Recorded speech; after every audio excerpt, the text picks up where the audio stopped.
You are listening to the Martial Arts Lifestyle Podcast, where each week we have a conversation with everyday martial arts practitioners. From the first motivation to train, martial arts enriches our lives and becomes a lifestyle. Welcome to the individual stories of those martial artists living that lifestyle. You are listening to the abbreviated version. For those of you checking this out on YouTube, please hit the like and subscribe buttons. Full-length versions of this podcast can be subscribed to at our Patreon page, is www.patreon.com/malmag. Or individual full-length episodes can be purchased at our Gumroad page at malmag.gumroad.com. Before we begin this week's program, I would like to remind you to check out martialartslifestylemagazine.com to see articles on the martial arts. Click on the store tab to find products for the practice of Southeast Asian martial arts, featuring Timmy B's brand sticks. Check out the courses tab, currently featuring a course on the Dos Manos method of the Filipino martial arts. Also check out our Places to Train page, featuring top quality martial art academies from around the world. And of course, check out our events page for seminars and events coming up around the world. To see your school listed in our Places to Train page or your event on our events calendar, contact us at malmagonline@gmail.com. This week I get on Zoom and I connect to Wisconsin, and I talk to someone who has interviewed me before, Mr. Jamie Sparling. We talk about how he got involved in martial arts, how he got invited to a ninja event in California at age 7, looking for Kenpo after seeing the perfect weapon yet finding Kali, how martial arts helped with addiction recovery, and much more. Sit back and enjoy.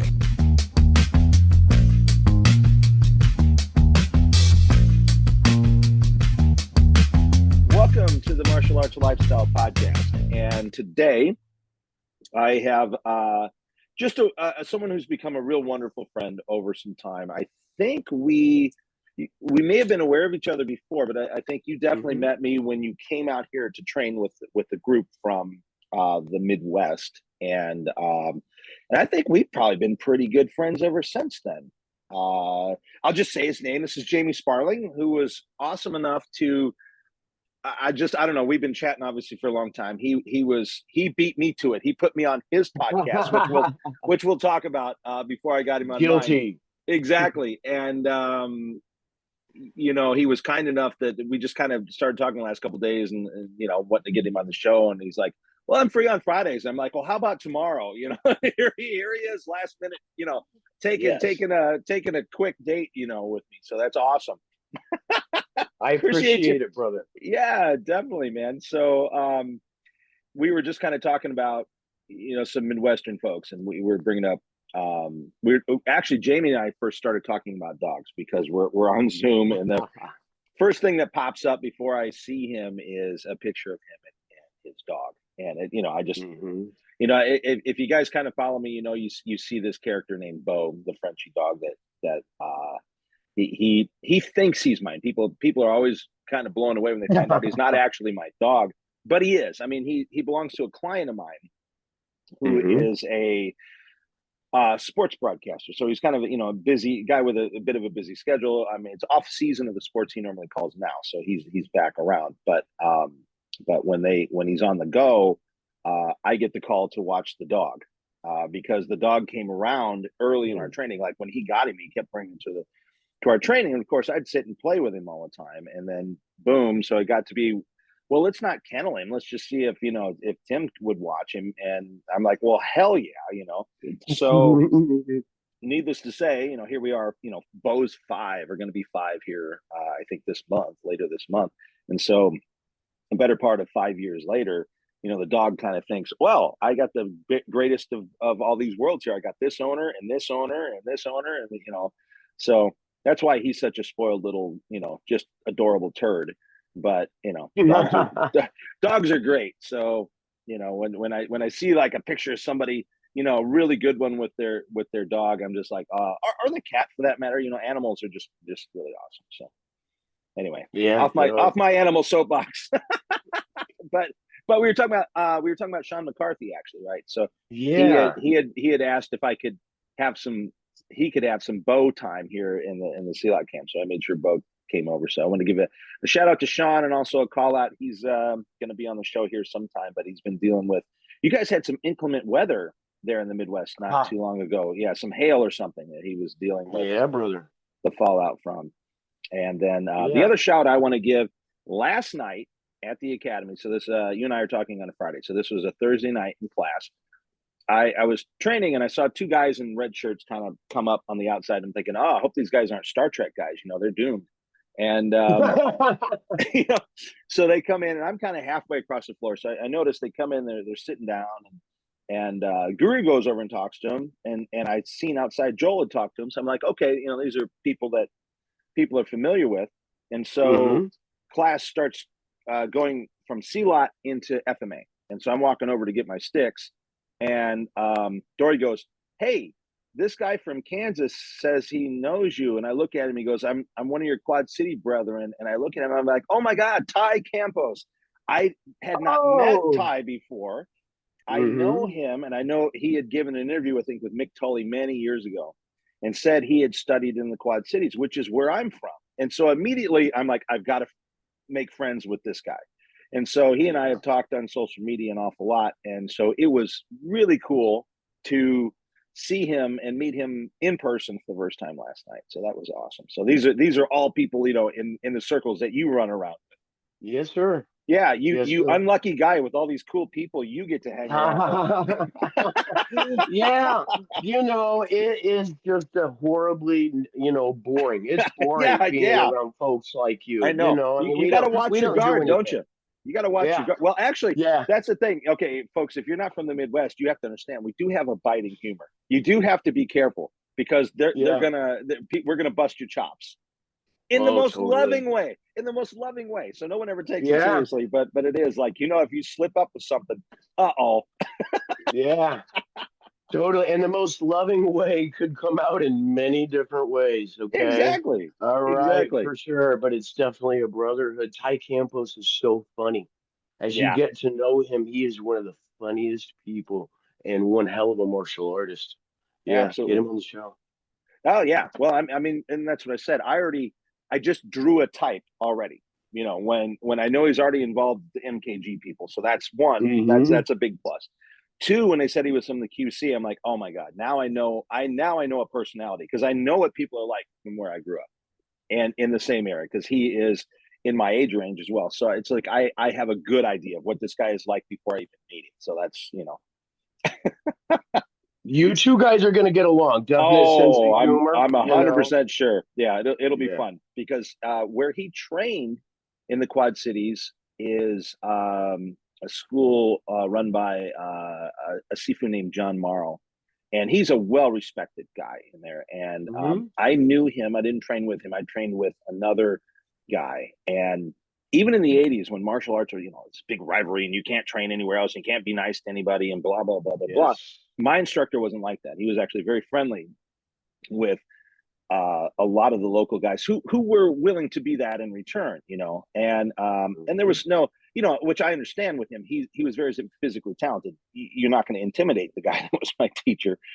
But he always had great respect for Mr. Morrow. And so that was always kind of, you know, what we consider a kindred friendship between dojo kind of thing. So, you know, if someone said they had come from there, I would always have a high degree of respect from them and go, yeah, that's a good school. That's good people. So that was kind of cool. And it was literally right around the corner, you know, this Quad City area.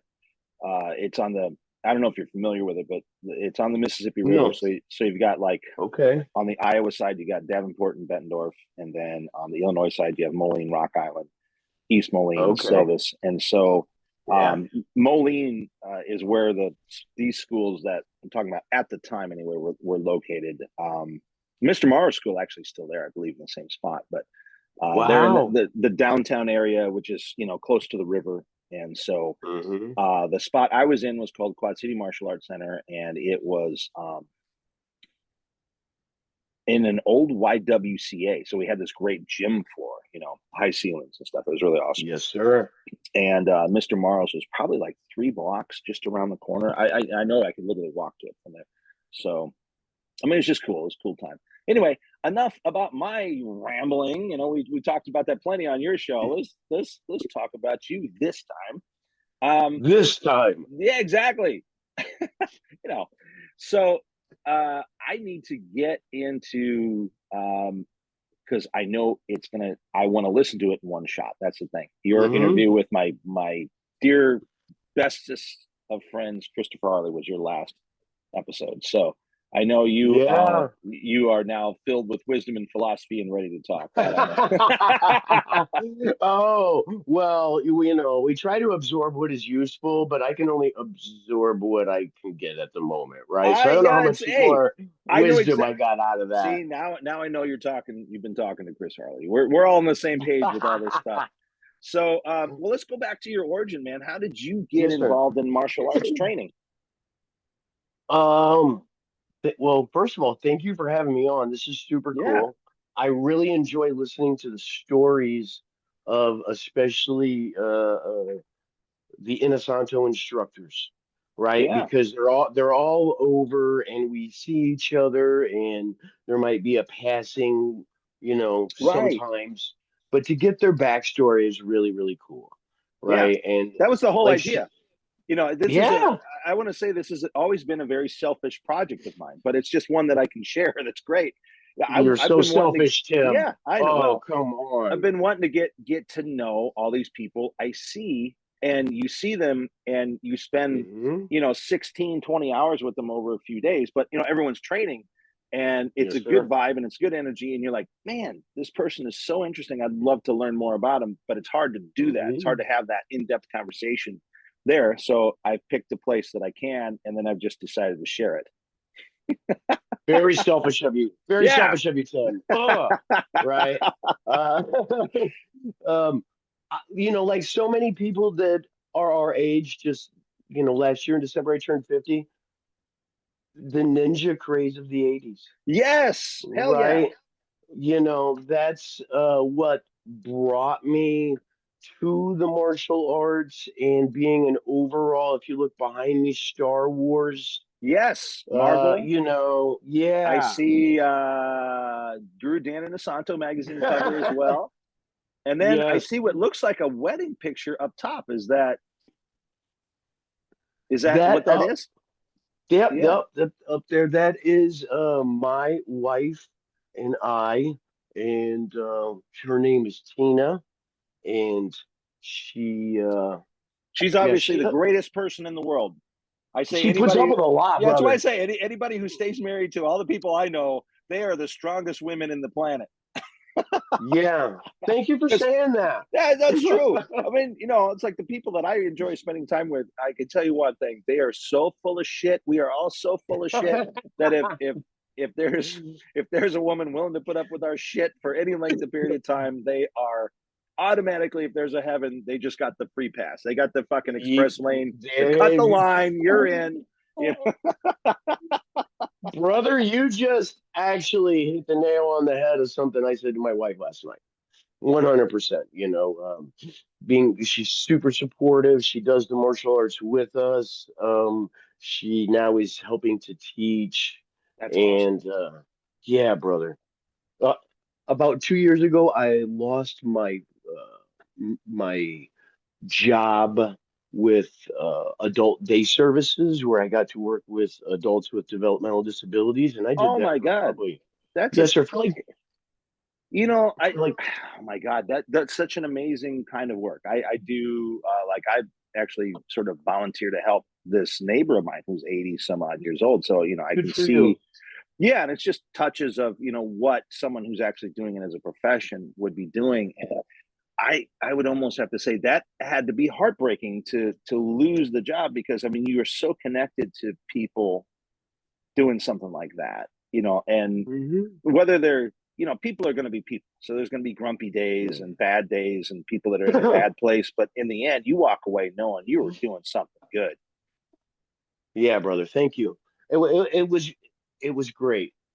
Uh, and I came into that with no idea. And I'll tell you that story in just a moment. But when adult day service had closed, my wife just looked at me and she goes, "Are you finally going to do it?" And I was like, "Yeah, I know, Open a right? school, right? Yeah, Okay. yeah, yeah, Okay. yeah." And Wow. I'm sitting there like, "What do you mean do it?" Like I kind of knew, but I really like having a safety net, brother. Oh, I juice. really, just Dude, like that anybody that is else. such a amazing, intuitive wife. I don't give a shit what she wants you to do. You do it, okay? I'm telling you right Yeah, now. Yeah. Well, you do what yeah, you do what you do to keep that one. for She's a smart sure. one. She's a smart one. She she is, and I just appreciate her so much. So that was something that just randomly happened, That's you awesome. know.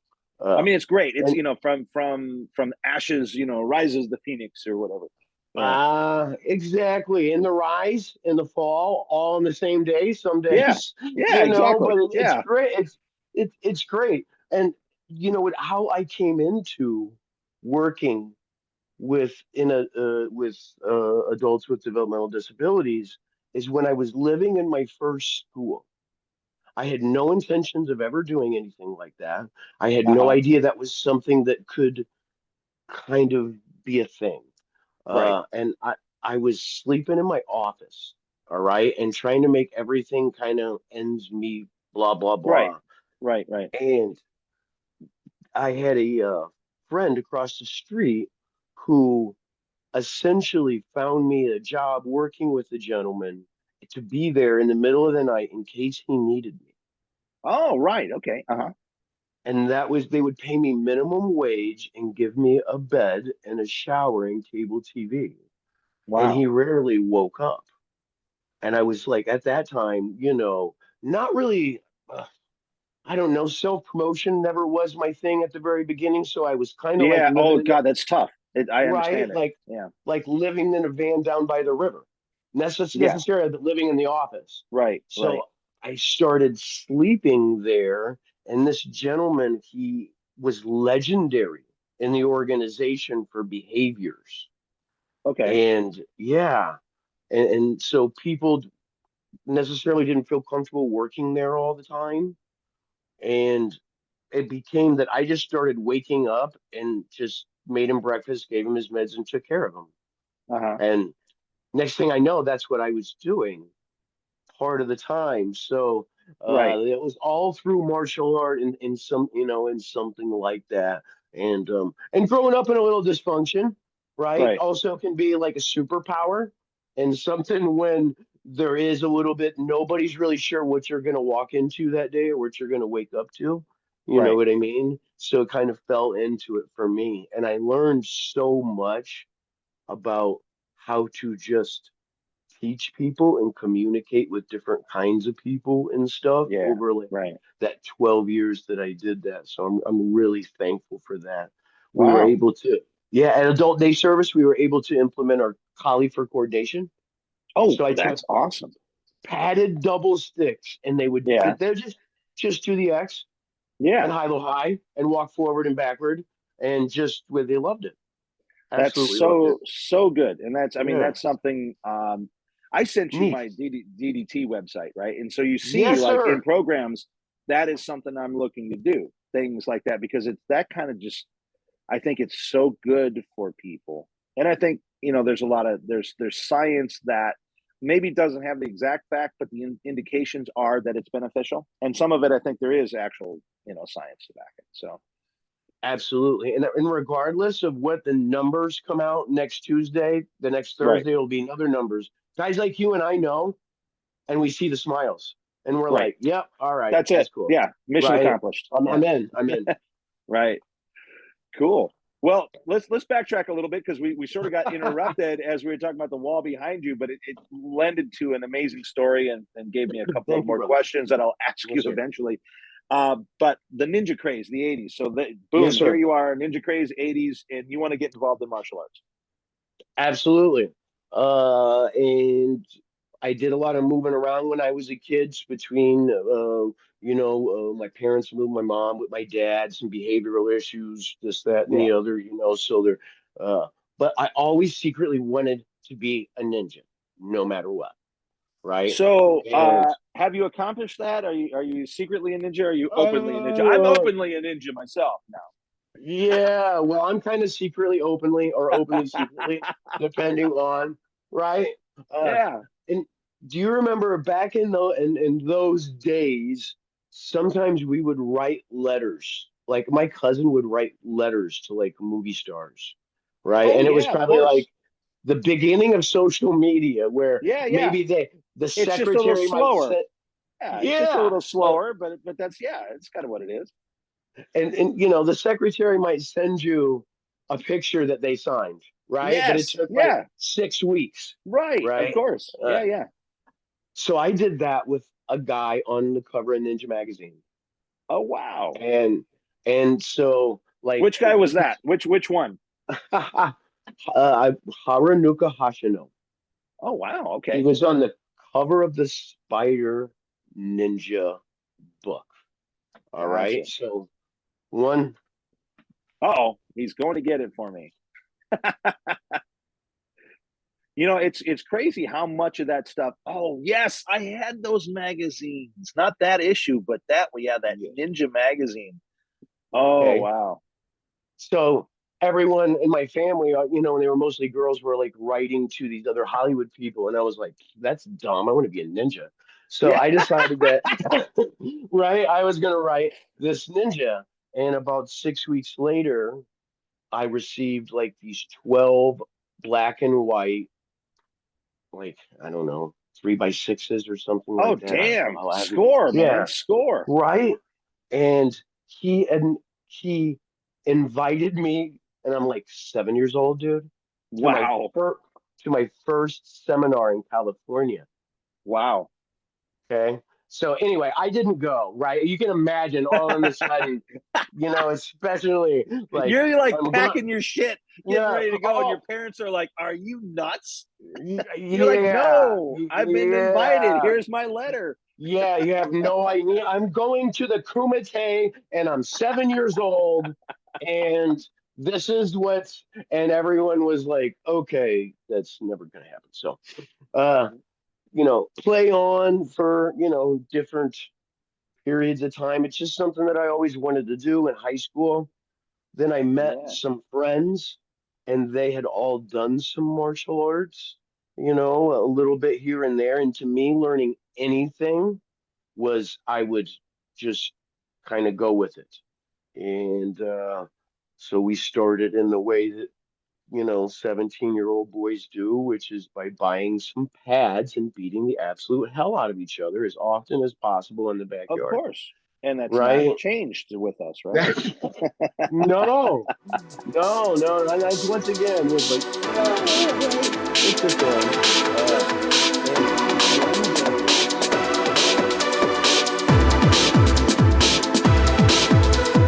And this concludes the abbreviated version of the podcast. Please consider supporting the program by going to www.patreon.com/malmag and subscribing to the show. You can also purchase this individual episode or any individual episode at our Gumroad page. That's malmag.gumroad.com. Thank you for listening to this episode with Jamie Sparling. Coming up next week, I connect to Arkansas and I talk with Josh Mahoney. Our Malmag online store at martialartslifestylemagazine.com has a full selection of Timmy B's brand sticks for FMA and Krabiker Bong. Timmy B's brand now selling in Japan as well. Beautiful Timmy B's brand shirts and Dos Manos shirts are available. We also have sarongs, malongs, and wooden training knives. An online course in the Dos Manos method for FMA is available under the Courses tab. More courses coming soon. Check out the Places to Train tab to find schools near you, and click on the Events Calendar page to see what seminars and events are happening all around the world. And of course, visit our main page for articles on the martial arts. Music by Arthur J. Martial Arts Lifestyle Magazine and the Martial Arts Lifestyle Podcast are trademarked and copyrighted by TNT LLC.